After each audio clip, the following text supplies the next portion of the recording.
آپ لوگوں کی خدمت میں ایک اور خوبصورت کہانی لے کر آیا ہوں۔ امید کرتا ہوں کہ آپ لوگوں کو پسند آئے گی۔ تو چلیے بڑھتے ہیں کہانی کی طرف۔ ایک شخص تھا جو بڑا امیر کبیر تھا۔ بہت بڑا اس کا کاروبار تھا جس میں درجنوں ملازمین تھے۔ اس کا گھر بھی کافی بڑا تھا، اس میں بھی نوکر چاکر کام کرتے تھے۔ دن بھر وہ اپنے بزنس میں مگن رہتا، شام کو گھر واپس آتا۔ اس کا جو اپنا بیڈ روم تھا، اس کی صفائی ایک جوان عمر لڑکی کرتی تھی۔ ایک دن وہ اتفاق سے وقت سے پہلے گھر آ گیا۔ جب یہ اپنے کمرے میں آیا اور نوجوان لڑکی کو صفائی کرتے دیکھا، بعض شیطان نے اس کے دل میں خیال ڈالا کہ میں اس لڑکی کو روک لوں تو اس کی آواز کوئی نہیں سنے گا۔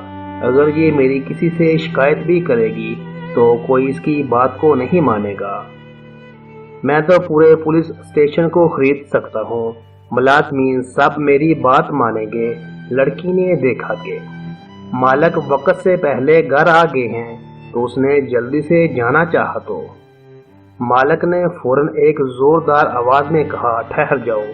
وہ مالک کے تیور دیکھ کر گھبرا گئی۔ مالک نے کہا، سب کھڑکیاں دروازے بند کر دو۔ اب لڑکی پریشان ہے کہ میں کیا کروں تو کیا کروں، لیکن اس کے دل میں تقویٰ تھا، اللہ کا خوف تھا، آنسو بہہ رہے تھے اور اللہ سے دعا بھی کر رہی تھی۔ چنانچہ اس نے ایک ایک کر کے سب کھڑکیاں دروازے بند کرنا شروع کر دیے۔ کافی دیر ہو گئی لیکن وہ آ نہیں رہی تھی۔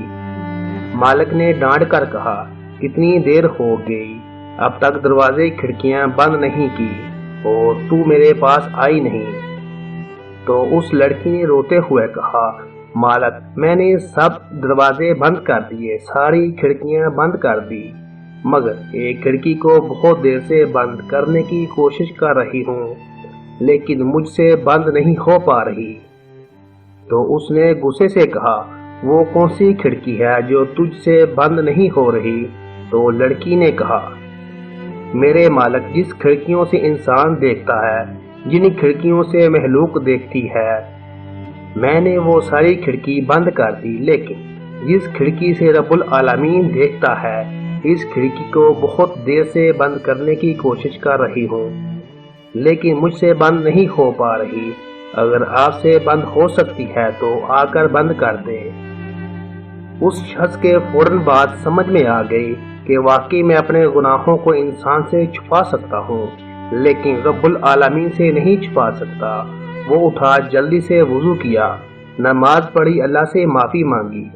ہم میں سے ہر شخص غور کرے، کوئی اس کھڑکی کو بند کر سکتا ہے جس سے رب العالمین دیکھتا ہے؟ تو پھر ہم جرأت کے ساتھ گناہ کیوں کرتے ہیں؟ تو پھر ڈٹائی کے ساتھ گناہ کیوں کرتے ہیں؟ وقتی طور پر نفس کا غالب آ جانا یہ الگ بات ہے، لیکن ہم گناہ کرتے ہیں اور گناہ پر گناہ کرتے جاتے ہیں، عادت ہوتی ہے۔ ہمارے گناہ کرنے کی وجہ اہم گناہ کو مکھی کی طرح سمجھتے ہیں، پھونک ماری یوں اڑا دی، اس لیے نہ کہ ہم کو اس کھڑکی کا یقین ہے۔ اللہ پاک ہم سب کو یقین کی دولت سے مالا مال فرمائے اور گناہوں سے بچنے کی توفیق عطا فرمائے، آمین۔